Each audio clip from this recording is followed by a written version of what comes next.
All right, everyone, it's time for the occult video number 418, Wannabe Witch Dabblers versus Real Occultists. I hate astrology and tarot videos online because I've noticed that they are generally very low effort. They are basically somebody rambling about the cards. Hey, I can read tarot. I can also do astrological things. I've edited works on both subjects, by the way, but they are effectively nothing more than intrigue. Tarot is a parlor game. It can give you psychological insight, and to that extent, of course, it is very much important within the occult to sort of understand yourself through the symbolism and the meanings of the cards. That is perfectly fine. But I've met many people that give it too much import. That is, that they spend all day reading tarot cards or watching tarot card videos on TikTok or YouTube or someplace like that or Rumble, to the exclusion of doing something that actually helps them. That's not the point. It's okay to play a parlor game once in a while. It's okay to gain psychological insight. But when you get to the point where you're watching these videos for hours on end, and again, known people who do so, yeah, that's probably draining your ability to learn more meaningful things now, isn't it? Doesn't sound very occult to me, and it's certainly not particularly helpful. Also, I noticed that a lot of people take tarot card readers way too seriously. They think that it's always applicable to them in some way. They will reach out, so to speak, and try to figure out a way in which that particular conjugation of cards applies to their life in some manner. Either past, present, or future, it does not matter, and they'll give it great importance. This affects their actions.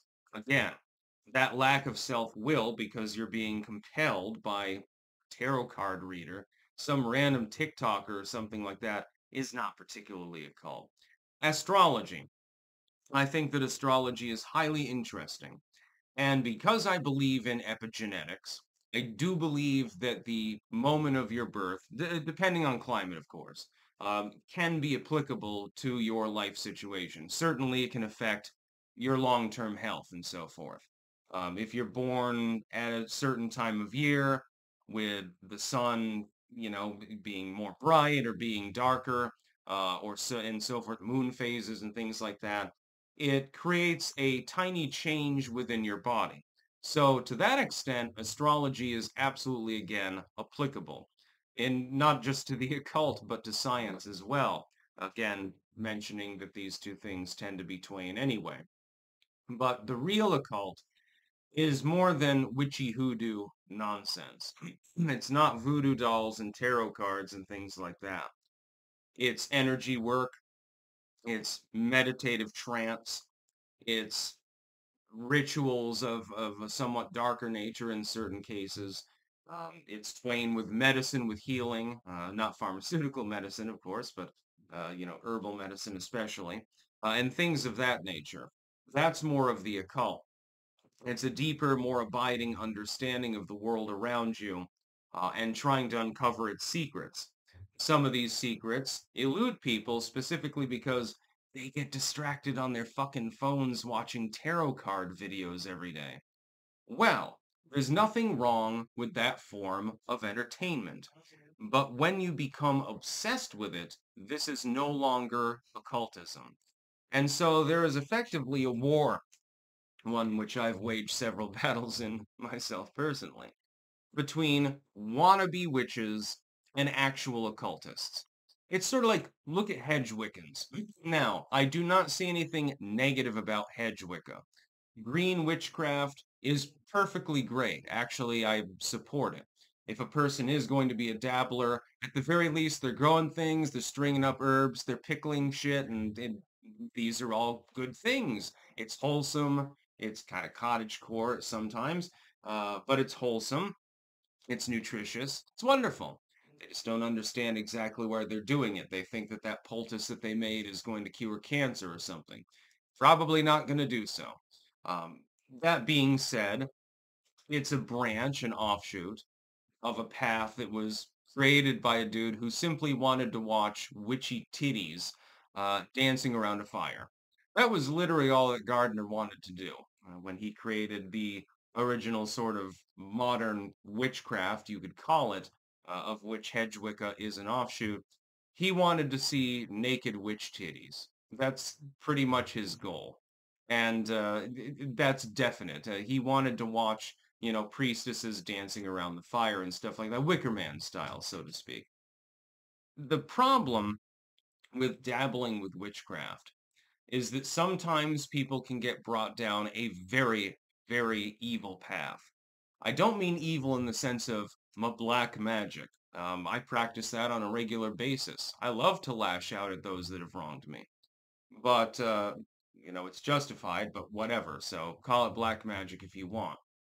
The problem is that people can get drawn into groups. I was discussing this actually with a subscriber literally yesterday that have extremely ill intent for them.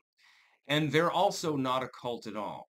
So let's say you start dabbling with your tarot cards and stuff like that. Okay, it's just entertainment, it's fine. You can grab a few herbs from the local co-op, and you get a little cauldron and light some candles and stupid shit like that.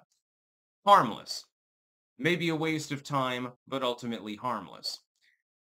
But then you get drawn down the path of certain groups, organizations, that have been literally created to try to weed out terrorists and things like that. I have had this experience on numerous occasions. I have had people that have tried to draft me into groups that have created literally terroristic literature. Again, I won't out them because I'm assuming they're government agents trying to prevent terrorism from happening, but it has happened. And sometimes some poor kid is going to get caught up in one of these groups and then end up doing some sort of ritual where he's told to stab somebody and then gets raided by the FBI or something like that. So you got to be a little bit careful with these sorts of things, especially if you are in a bad state of mind. If you have negative thoughts, you're depressed or something like that, it's probably better to reach out to a real occultist like myself in such a case. This has happened numerous times. I try to tell people to self-improve and uplift themselves. Sometimes it works, sometimes it doesn't work, but at least an attempt is made. Other groups will tell you, hey, if you want to get out of your financial problems, all you have to do is come down to our compound. Yeah, yeah, then, hey, kill this cow. Oh, the ritual didn't work? Drenching yourself in the blood of the dead cow didn't work? Well, clearly, your problem's a little more complex. Hey, look, this here's a person in a hood. Why don't you kill them? This actually does happen. And then there are cults to worry about as well. They're not particularly common, but some of them do exist, admittedly. And people, by the way, here's my final warning. People within the occult that deny that there is dark cult activity out there are fooling themselves. They may not be actual occultists, but they are using occult trappings and luring people in, and they're engaged in crime and all sorts of things like that. Again, I've met people that have escaped from some of these groups actually, and they do actually exist. So be very, very careful.